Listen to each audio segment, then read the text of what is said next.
every now and then when a fun little project pops up that is outside of the scope of what we normally do, it's a great opportunity for us to kind of, take a temperature check and see if it makes sense. And so one of our neighbors in Clear Lake reached out and said, hey, we have a iconic piece of playground equipment that anyone that's grown up in North Iowa and has been in Clear Lake, Iowa, has probably been on this merry-go-round. And so when they came to us and said, can you take it and make it look beautiful again?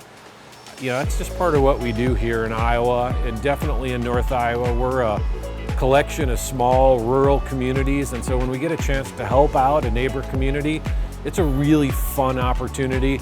I know our employees were really excited about it.